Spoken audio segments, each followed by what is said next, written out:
மீட்பரும்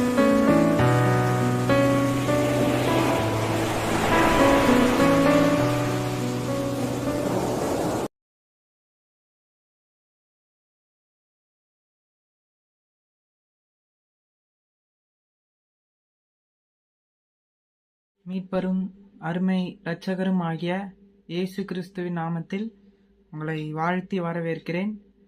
இந்த 4வது பகுதியிலும் உங்களை சந்திப்பதில் மிக்க மகிழ்ச்சி. கடந்த 3 பகுதியில் நம்ம ரோமன் கத்தோலிக்க மதம் அந்த ஸ்தாபனத்தை குறித்த சில காரியங்களை போன வீடியோவில் உங்களுக்கு சொல்லியிருந்தேன். இந்த வீடியோவில் அதை குறித்த ஒரு ஆழமான சில கருத்துக்களோட உங்களோட பகிரப் போகிறேன். அது மாத்திரமல்ல, இன்னும் அநேக சாத்தானுடைய கிரியைகள், வஞ்சகங்கள் இந்த காலத்தில் என்னென்ன இருக்குது என்று சொல்லி நான் பேச போகிறேன். ஃபஸ்ட்டு அதில் போன வீடியோ பார்க்காதவங்க போன வீடியோவை பார்த்துருங்க. கடந்த 3 வீடியோவை தொடர்ச்சியாக பார்த்து வர்றவங்க இந்த 4வது பகுதி உங்களுக்கு மிகுந்த பிரயோஜனமாக இருக்கும் என்று நம்புகிறேன். குருமார் திருமணம் செய்யாமை கிரிகோரி கொண்டு வந்தார். கிரிகோரி என்ற அரசர் ஒரு சட்டத்தை கொண்டு வராரு. எப்போனா கிபி 1079வது வருடத்துல, அதாவது ஃபாதர் கல்யாணம் செய்யக்கூடாது. கத்தோலிக்க ஸ்தாபனத்துல பணிபுரிகிற ஒவ்வொரு ஃபாதர்மார்களும் திருமணம் செய்யாமல் தங்களை தேவனுக்கென்று ஒப்பு கொடுத்து வாழ வேண்டும் என்கிற ஒரு காரியம். இது நல்லது. ஆனால் வேதத்தின்படி இது பார்க்கும் பொழுது மனுஷன் தனிமையா இருப்பது நல்லதல்ல, அவனுக்கு ஏற்ற துணையை கொடுப்பேன்னு சொல்லி ஆதியாகமம் 1வது அதிகாரத்துல ஆண்டவர் சொல்றாரு, ஆதாமுக்கு ஏவாளை தர வேண்டும். ஏன்னா பக்தி உள்ள ஒரு சந்ததி உருவாக வேண்டும் என்பது தேவனுடைய சித்தம்.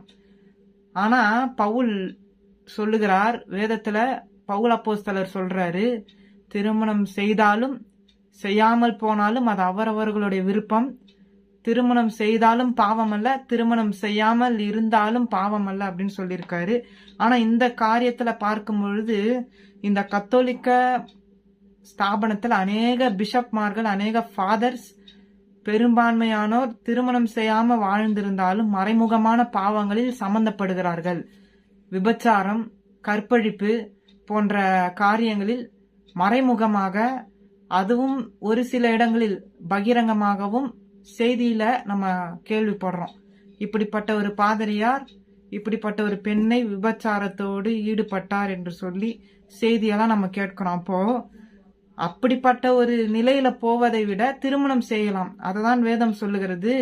வேகிறதை பார்க்கிலும் விவாகம் செய்வதே நலம். வேகிறதுனா திருமணம் செய்யாம பாவத்துல, அதாவது அந்த திருமணம் ஆகாத அந்த நிலையில அந்த திருமண ஆசையோடு இருப்பதை காட்டிலும் திருமணம் செய்து விடுவது நலம் அப்படின்னு வேதம் நமக்கு ஒரு ஆலோசனை தருது. மனிதன் தனிமையா இருக்கக்கூடாது, அதுதான் தேவனுடைய சித்தம். ஏற்ற துணையை தர வேண்டும் என்பது தேவனுடைய சித்தம். காரணம், இந்த பாவ உலகத்துல வாழ்றோம். இன்னைக்கு இன்டர்நெட், சினிமாவே நமக்கு மிகப்பெரிய ஒரு கருவியாக இருக்கிறது பாவத்துல தள்ள. அதனால தேவன் என்ன செய்யறாரு, ஆதியிலே இந்த திட்டத்தை கொண்டு வந்தார். திருமணம் என்கிற திட்டத்தை தேவன் கொண்டு வந்தார். அடுத்ததாக பீட்டர் தி ஆர்மெட், இவர் என்ன பண்ணாரு, ஜபமாலை இந்த ரோமன் கத்தோலிக் சர்ச்சில் ஜப மாலை பண்ணுவாங்க பாத்தீங்களா, பேப்பர்ல சுருட்டி ஜப மாலைகளை பண்ணி ஸ்தோத்திர பலி கூட சிலர் சொல்லுவாங்க. சிலர் பொருத்தனை கூட என்ன பண்ணுவாங்க, 1000 பலி ஸ்தோத்திர பலியை சொல்லியோ இல்ல இருந்தவரும் இருக்கிறவரும் அந்த வருகிறவரும் ஆகிய சேனைகளின் கர்த்தர் பரிசுத்தர் என்ற அந்த ஸ்லோகன் என்ன பண்ணுவாங்க, பேப்பர்ல சுருட்டி அதை ஒரு மாலையா கோர்த்து வேளாங்கண்ணில போடுவாங்க. இப்படி போட்டா என் வேண்டுதல் நிறைவேறும். சிலர் என்ன பண்ணுவாங்க, வேளாங்கண்ணிக்கு முட்டி போட்டே போன யாத்திரை போனேன் அப்படின்னு சொல்லுவாங்க. இது எல்லாம் வேதத்துல குறிப்பிடாத காரியம். பைபிள் எப்பவுமே இப்படி சொல்லல. நீங்க முட்டி போட்டு வேளாங்கண்ணி சர்ச்சுக்கு போனோம், அங்க போயிட்டு மொட்டை அடிக்கணும், இப்படிப்பட்ட காரியம் வேதம் சொல்லாத சில காரியங்கள் மனிதர்கள் செய்யறாங்க. இது மிகப்பெரிய மனிதர்களுக்கே கஷ்டத்தை கொடுத்துக்கிறாங்க. அதாவது இது வேதத்துக்கு நிகரான ஒரு, வேதத்துக்கு சம்பந்தம் இல்லாத காரியம் இது. அடுத்ததா நம்ம பார்க்கும் பொழுது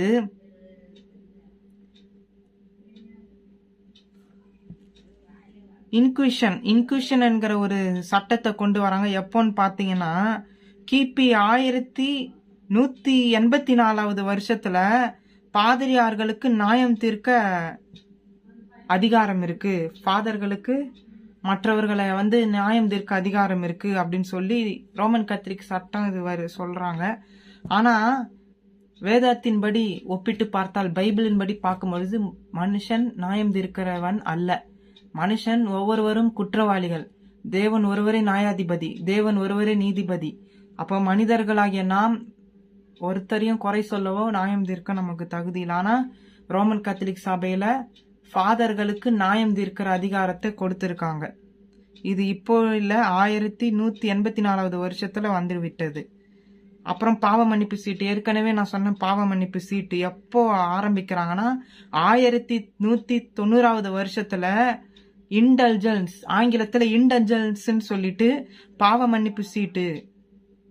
அப்புறம் அடுத்த காரியத்தையும் சொல்றேன். திருவிருந்தில் அப்பம் உண்மையாகவே கிறிஸ்துவின் ரத்தமும் சரீரமா இருக்கிற அப்படின்னு கொள்கையை கொண்டு வந்தவங்க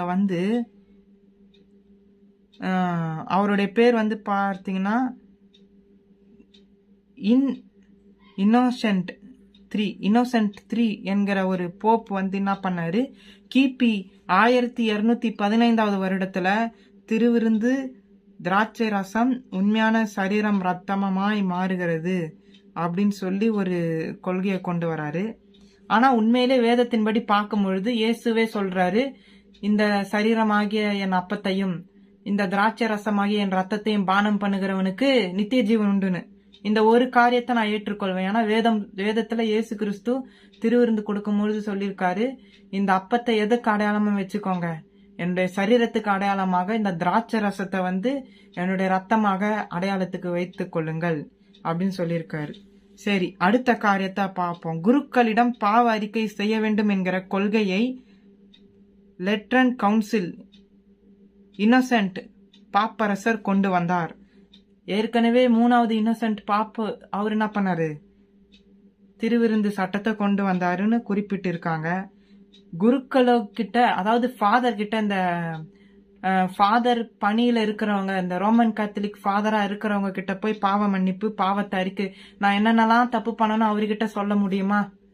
கொஞ்சம் யோசிச்சு பாருங்க. மனுஷங்கிட்ட போய் நான் இப்படிப்பட்ட பாவத்தை செஞ்சேன், எனக்கு மன்னிப்பு வேணும்னு மனுஷங்கிட்ட மன்றாட முடியுமா? ஆனா ரோமன் கத்தோலிக் சட்டம் என்ன பண்ணுச்சு, தைரியமாக நீங்க எப்பேற்பட்ட பாவத்தை செய்திருந்தாலும் பரவாயில்ல, மன்னிப்பு வேணும்னா ஃபாதர் கிட்ட மன்னிப்பு கேளுங்க, பங்குல மன்னிப்பு கேளுங்க.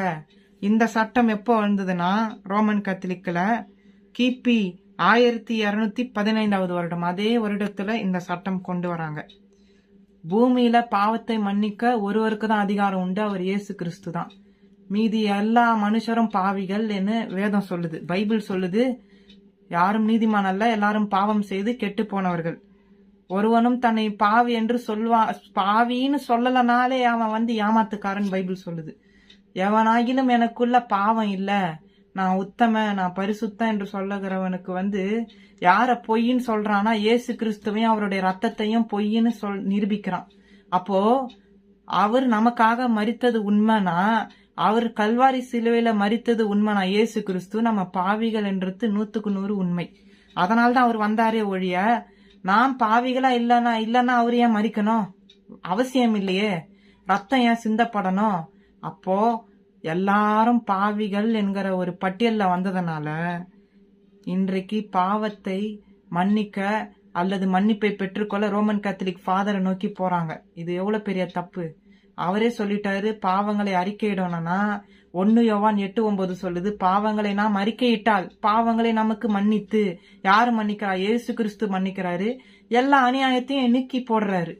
நம்ம அநியாயக்காரரா இருந்தாலும் அவர் என்ன பண்றாரு, மன்னிப்புன்னு ஒரு விஷயத்த நம்ம செய்யும் பொழுது, அந்த காரியத்தை மன்னிப்பு கேட்கும் பொழுது அந்த அநியாயத்தை அவரு தூர தூக்கி போடுறாரு.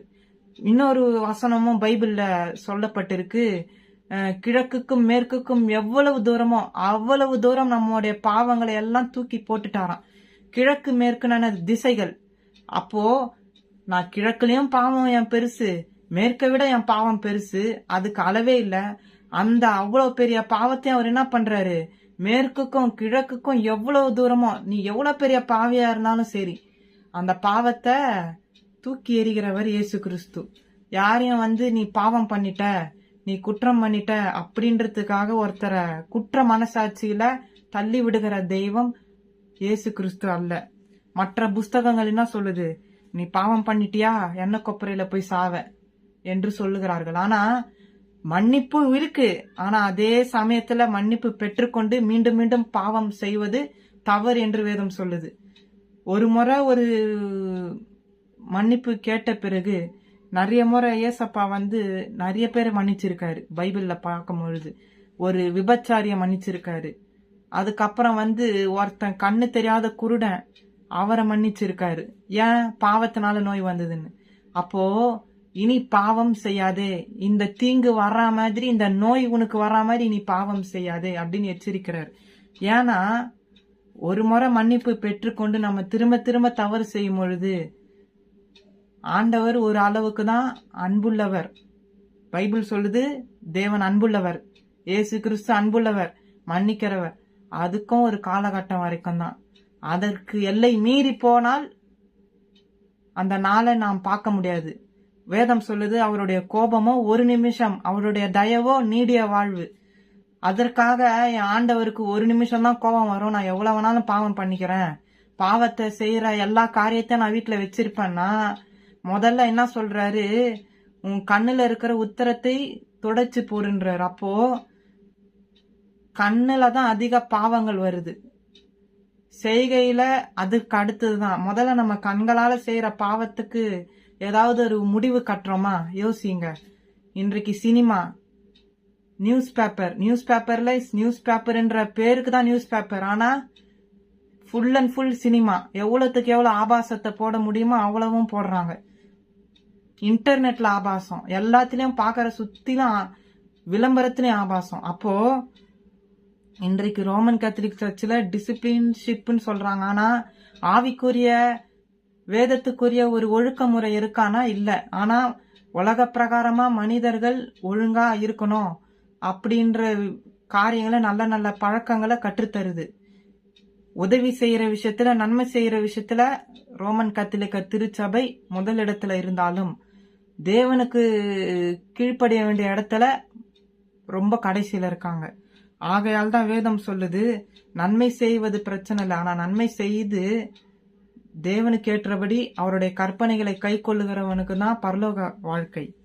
அதுதான் வேதம் எச்சரிக்கிறது.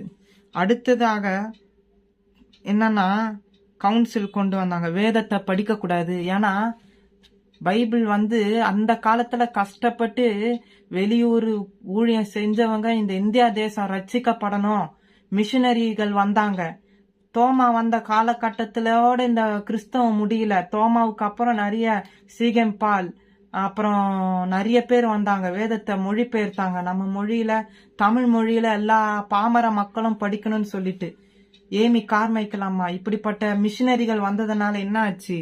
இன்றைக்கு வேத புஸ்தகம் நமக்கு எண்ணிக்கைக்கு அடங்காம இருக்கு. ஒரு காலம் இருந்தது, இருண்ட காலம் வேத புஸ்தகத்துக்கு. ரோமன் கத்தோலிக் சபையை பற்றி இன்னைக்கு பேசுறோம் பாத்தீங்களா?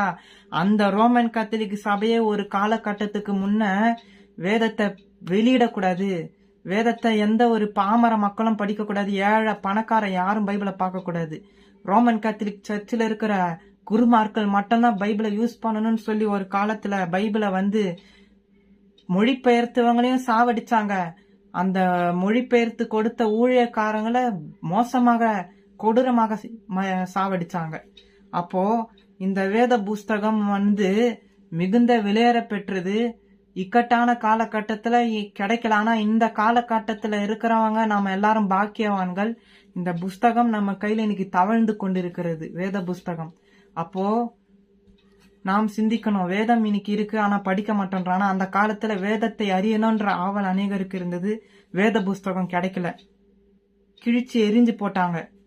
இங்கிலீஷ்ல, டச்சு மொழியில, பிரிட்டிஷ் மொழியில வெளியிட்டா சட்ட பிரகாரம் அது குற்றம், மரண தண்டனைக்கு யாரு மொழிபெயர்த்தாங்களோ அந்த மொழிபெயர்த்தவரை மரண தண்டனை கொடுக்கணும். இப்படியான கடுமையான சட்ட திட்டங்கள் 18ஆம் 16ஆம் நூற்றாண்டுல இருந்தது. ஆனா எப்போ ஒரு வெளிச்சம் வந்ததுன்னா, இயேசு கிறிஸ்து இப்படிப்பட்ட ஆட்களை, மிஷினரி ஆட்களை அனுப்புனாரு. இந்தியா தேசத்துக்கு அனுப்புனாரு. சத்தியம் வரணும், இயேசுதான் தெய்வம்னு அறியணும். இன்னைக்கு பெரும்பான்மையான காலேஜ பாருங்க, ஸ்கூல் பள்ளிக்கூடங்களை பாருங்க, யார் ஆரம்பிச்சாங்கன்னா கிறிஸ்தவர்கள் தான். வெளிநாடு கிறிஸ்தவர்கள்ன்றானா வெளியூர்ல இருந்து வந்தவங்க தான். இன்னைக்கு அவங்களால கட்டப்பட்டதுதான் சென்ட் ஜார்ஜ், சென்ட் தாமஸ், இப்படிப்பட்ட பள்ளிகள்.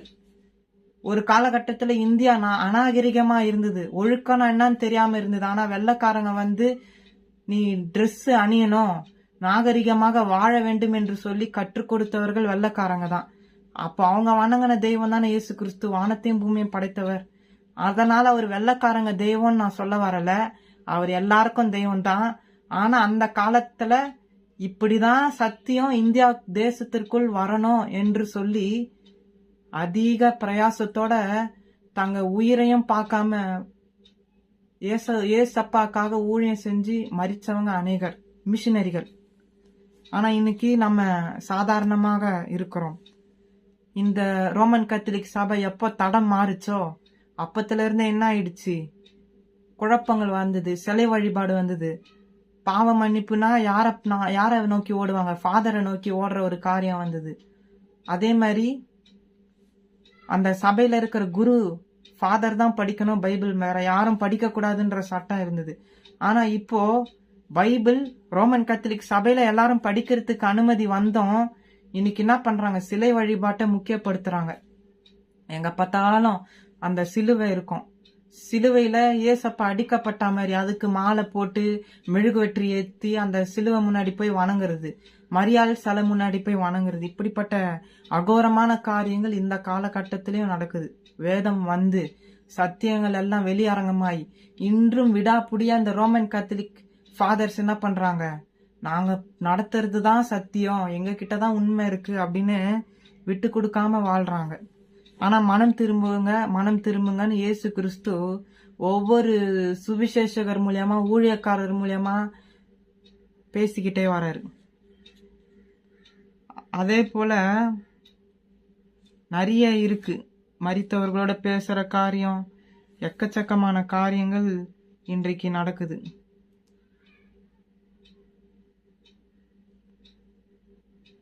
இப்படியாக ரோமன் கத்தோலிக் கொஞ்ச நெஞ்சமான அநியாயங்கள் செய்யவில்லை. தேவனுக்கு விரோதமான செய்த அநியாயம் மிக மிக பெரிய அநியாயங்கள். கொலை, அநேக ஊழியக்காரர்கள் மரித்தது இந்த ரோமன் கத்தோலிக் ஸ்தாபனத்தாலதான் ஒரு காலகட்டத்துல. ஆனா இப்பொழுது வேதம் எல்லார் கையிலும் இருக்கு, ஆனா வேதத்தை குறித்த அறிவு நம்மிடத்தில் இல்லை அவ்வளவா. அதே மாதிரி இன்றைக்கு பெரும்பான்மையான கிறிஸ்தவர்கள் இந்து செய்ய வேண்டிய, அதாவது ஆண்டவருக்குள்ள இல்லாத இந்து செய்யறாங்க பாத்தீங்களா, இந்த ஜாதகம், ஜோசியம், நாள் பார்க்கறது, நல்ல நாளா கெட்ட நாளா பார்க்கிற அந்த காரியங்கள் இன்னைக்கு கிறிஸ்தவத்துக்குள்ளேயும் வந்துடுச்சு. ஏதாவது ஒரு திருமணம், ஒரு கல்யாணம் பொழுது நாள் பார்க்கறாங்க, ஜோசியம் பார்க்கறாங்க, என் பையன் வாழ்க்கை நல்லா இருக்குமா, ஜாதி பார்க்கறாங்க. கிறிஸ்தவத்திலே இப்படிப்பட்ட ஒரு ஜாதி இருக்கு, உங்களுக்கு எந்த ஜாதியில பொண்ணு வேணும் அப்படின்னு கேட்கறவங்களும் உண்டு. ஒரு சிலர் என்ன பண்றாங்க, எனக்கு கல்யாணம் பண்ணா பெரிய பணக்காரனா தான் வேணும், ஏழை ஆள் வேணாம். காரணம் என்னன்னா நம்ம சொகுசா வாழ முடியாது, வரதட்சணை. இவ்வளவும் இந்த கிறிஸ்தவ உலகத்துல வந்து கொண்டே இருக்குது. அப்போ உலகத்தார் என்ன செய்யறாங்க, தங்கள் சுய லாபத்துக்காக அவர்கள் மாற்றிக்கொள்ளலாம். ஆனா கிறிஸ்தவர்களாகிய ஏசப்பாவை வணங்குற நாம எல்லாரும் என்ன செய்யறோம், வரதட்சணை, ஏழை பணக்காரன் பாரபட்சம், ஜாதி பார்க்கிற சுபாவம், அதே மாதிரி நிறத்தை வச்சு பழகிற சுபாவம். கருப்பா இருந்தா பேச மாட்டாங்க, வெள்ளையா இருந்தா பேசுவாங்க. அதே போல நாள் பார்ப்பது, நல்ல ஒரு ஃபங்க்ஷன் வச்சா எந்த நேரம் நல்ல நேரம் கெட்ட நேரம் என்று பார்க்கிறது. இப்படிப்பட்ட அநேக மந்திரவாத காரியங்கள், பிலிசூனியம் பண்றது, மறைமுகமாக கிறிஸ்தவத்துக்குள்ள பல கிறிஸ்தவ ஸ்தாபனங்கள் செய்யறாங்க. ஆகையால் இதெல்லாம் தேவனுக்கு பிரியமில்லாத ஒரு காரியம். இயேசு கிறிஸ்து சொல்றார், யூதன் என்றும் இல்லை, கிரேக்கன் என்றும் இல்லை, உயர்வென்றும் இல்லை, தாழ்வென்றும் இல்லை, வித்தியாசங்கள் இல்ல. ஆனா இன்றைக்கும் வித்தியாசங்கள் பாக்குறாங்க. நல்ல ஒரு பணக்காரரை ஒரு மதிப்பாகவும் ஏழைய மட்டமாகவும் நினைக்கிற கிறிஸ்தவ ஸ்தாபனங்கள் உண்டு, போதகர்கள் உண்டு, அநேக பிஷப்மார்களும் உண்டு.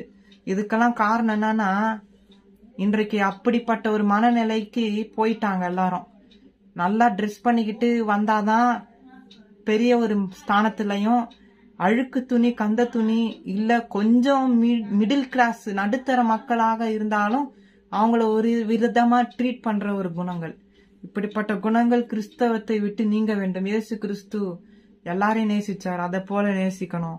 அது மாத்திரம் இல்ல, அவருக்கு பிடிக்காத ஒரு காரியம் பில்லி சூனிய மந்திரவாதம். பழைய ஏற்பாடு புஸ்தகத்துல வாசிக்கிறோம், உபாகமம் யாத்திராகமத்துலலாம் சொல்லியிருக்காரு, உங்களுக்குள் நாள் பார்க்கிறவனோ குறி சொல்லுகிறவனோ தேசத்தில் இருக்கக்கூடாது. அப்படிப்பட்டவன் இருந்தா அவனை நிர்மூலமாக்குங்க. அவன் நிமித்தம் இஸ்ரேல் மக்களை நிர்மூலமாக்கும். ஏன் சவுல் ராஜா ஏன் தப்பு பண்ணாரு? கடைசியில சாமுவேல் தீர்க்கதரிசிய பேச்ச கேட்கல. கடைசியில ஆண்டவர் அவரை கைவிட்டாலும் என்ன பண்ணாரு? ஒரு சூனிய காட்சிய ஒரு மந்திரவாதி காட்சிய போய் தேடி நான் இந்த மாதிரி சாமுவேலோட பேசணும் அப்படின்னும் பொழுது அது எவ்வளவு பெரிய தவறு. அதுவும் தேவன் சொல்லி தேவனுடைய வார்த்தையை மீறி அந்த சவுல் என்கிற ராஜா என்ன பண்ணாரு? சூனியக்காரிய தேடி போனார். அப்போ சூனியம், மந்திரவாதம், பில்லி சூனியம், ஒரு குடும்பத்துக்கு விரோதமா சூனியம் வைப்பது, பில்லி சூனியம் வைப்பது, இதெல்லாம் தேவனுக்கு பிடிக்காத காரியம். அது எல்லாமே அசுத்தாவியினுடைய கிரியை, சாத்தானுடைய கிரியைகள். நம்ம நினைக்கலாம் சூனியம் வைத்தா அந்த குடும்பம் நாஸ்தி ஆயிடும், மந்திரவாதம் செஞ்சா நம்ம நல்லா இருப்போம், மற்ற குடும்பம் நமக்கு விரோதமா இருக்கிற குடும்பம் அழியும். எல்லாமே சாத்தானுடைய ஆவிகள் செய்யக்கூடிய ஒரு கிரியை. ஏன்னா சாத்தானுக்கும் அதிகாரம் இருக்கு, வல்லமை இருக்கு. ஏன்னா அவன் தேவ தூதனாக இருந்தவன். தூதனாக இருந்து பிசாசாக மாறினவனுக்கு பவர் இருக்கு. அதனால அவன் என்ன பண்றான்? இப்படிப்பட்ட பில்லி சூனியம், மந்திரவாதம், ஜாதகம், எதிர்காலத்தை வந்து பாப்பாங்க. என் பையன் எதிர்காலம் எப்படி இருக்குன்னு சொல்லுங்கன்னு சொல்லி நிறைய பேர் ஜாதகத்தை கொண்டு போவாங்க. ஏசாயா 45வது அதிகாரத்துல சொல்லியிருக்காரு, வரும் காரியங்களை என்னிடத்தில் கேளுங்கன்னு சொல்லியிருக்காரு. வானத்தையும் பூமியும் படைத்த தேவனிடத்துல நம்ம எதிர்காலத்தை கேட்காம ஒரு கிளி ஜோசியர் இடத்துலயும் காடை வச்சு அப்புறம் இந்த ஜோசியத்தோடைய தோஷங்களை வச்சு சொல்ற ஜோசியரையும் நோக்கி ஓடுறாங்க. அப்போ எந்த அளவுக்கு நம்ம ஆண்டவரை நம்புறோம் பாத்தீங்களா? வானத்தையும் பூமியும் படைச்ச கடவுள் எதிர்காலத்தை சொல்லாமலையா இருப்பாரு? இல்ல தெரிய காட்டாமலையா இருப்பாரு? நிச்சயம் அவர் சொல்றன்றாரு, என் கரத்தின் கிரியைகளை கேளு, வரும் காரியங்களை கேளு, நான் உங்களுக்கு வெளிப்படுத்துவேன். என் பிள்ளைகள், உன் பிள்ளைகள் குறித்தும் உன் பிள்ளைகளின் குறித்தும் என் கரங்களின் கிரியைகளை குறித்து என்னிடத்துல கேளுங்கன்னு ஏசாயாவுல சொல்றாரு. அப்போ அவர் முக்காலங்களை அறிந்தவர். அப்போ அவருக்கு தெரியாதது ஒன்றும் இல்லைன்னு வேதம் சொல்லுது. ஏன் இன்றைக்கு கிறிஸ்தவர்களே ஜோசியம் பாக்குறாங்க? ஜோசியத்துக்கு சம்பந்தம் இல்ல. ஒரு வசனம் சொல்லுது, யாக்கோபுக்கு விரோதமான மந்திரவாதம் இல்லை, இஸ்ரவேலுக்கு விரோதமாய் குறி சொல்லுதல் இல்லை. ஆனா நம்மளே யாக்கோபு இஸ்ரவேலருன்னு ஆண்டவர் சொல்றாரு. அப்படி இருந்தும் நம்ம ஏன் மந்திரவாதத்தை தேடி போறோம், ஜோசியத்தை நம்புறோம்? அப்போ ஏன் ஆண்டவர் மேல விசுவாசம் இல்ல? காரணம் என்னன்னா, வேதத்தை அறியற அளவுல நம்ம அறியல. அதனாலதான் சாத்தானுடைய கிரியைகள், மந்திரவாதம், பில்லி சூனியம், இப்படிப்பட்ட சாத்தானுடைய ஆவிகள் பகிரங்கமா வேலை செய்யுது. ஏன்னா முட்டாள்களா இருக்கிறாங்க கிறிஸ்தவர்கள். ஒரு இந்து ஒரு முஸ்லிம் செய்தா கூட அறியாம அவங்களுக்கு வெளிச்சம் இல்ல. நமக்கு வேதம் என்கிற வெளிச்சம் இருக்கு, பைபிள் என்கிற இந்த வெளிச்சத்துல அநேக காரியங்கள் கொடுக்கப்பட்டிருக்கு. ஆனா கிறிஸ்தவர்களே இந்த தவறை செய்யறோம்.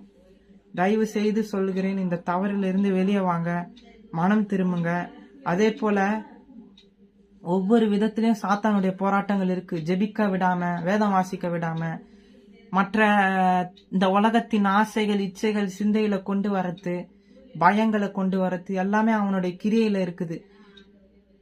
அதனால தேவன் என்ன செய்யறாரு? உபத்திரம் இருக்கு, திடன் கொள்ளுங்கள் சொல்றாரு, ஜெயித்தன் சொல்றாரு. இப்போ நம்ம யாருடைய பலத்தை நாடணும்? ஏசு கிறிஸ்துவினுடைய பலத்தை நாடணும். ஏசு கிறிஸ்துவினுடைய பலத்தை நாடாம ஜோசியக்காரரையும் பில்லி சூனியக்காரங்களையும் நம்பி வாழ்வதனால பிரயோஜனம் அல்ல. சாத்தானுடைய கிரியைகள். தயவு செய்து கிறிஸ்தவர்கள் இந்த வீடியோவை பார்க்கிறவங்களா இருந்தா தயவு செய்து இப்படிப்பட்ட காரியத்திலிருந்து வெளியேறுங்க. மற்ற சகோதர சகோதரிகள் இந்த வீடியோவை பாக்குறவங்களா இருந்தா தெரிஞ்சுக்கோங்க. ஏன்னா பைபிள்ல இப்படிப்பட்ட காரியங்கள் இருக்கு. பிலிசூனியம் செய்யக்கூடாது, மந்திரவாதம் ஆண்டவருக்கு பிடிக்காது, நாள் பார்க்கிறது அதை விட அருவருப்பு கர்த்தருக்கு பிடிக்காது. அப்போ இருதயத்தின் நினைவினால் இருதயத்தை தான் ஆண்டவர் பார்க்கிறாரே ஒழிய முகத்தை அல்ல. முகத்தை வைத்து பேசுகிறவன் மனுஷனாக இருந்தாலும் இருதயத்தை பார்க்கிறவர் ஆண்டவர். அழகா கூட இருக்கட்டும், ஆனால் இருதயத்தின் எண்ணங்கள் தேவனுக்கு மட்டும் தெரியும். அப்போ ஒரு மனுஷனோட நீங்க பழகும் பொழுது பாரபட்சம் இல்லாமல் பழக கற்றுக்கொள்ளுங்கள். நிற வித்தியாசம், ஜாதி வித்தியாசம், மொழி வித்தியாசம் இல்லாம அன்பு செலுத்துங்க. தேவன் பாரபட்சம் இல்லாதவர். அவர் எல்லாரையும் உருவாக்கினவர் அவர்தான். மொழிகள், பாஷைகள், வித்தியாசங்கள் இருந்தாலும் எல்லாரையும் நாம் சம ரீதியாக நேசிப்போம், வேதத்தின்படி வாழ்வோம். இந்த 4வது பகுதியில தேவன் தாமே உங்களை ஆசீர்வதிப்பாராக. இன்னும் வரக்கூடிய நாட்கள்ல இன்னும் அநேக காரியங்களை ஆழமாக நாம் பார்க்கலாம். தேவன் தாமே இந்த சிறிய வீடியோ தொகுப்பின் மூலமாக உங்களை ஆசீர்வதிப்பாராக. ஆமீன்.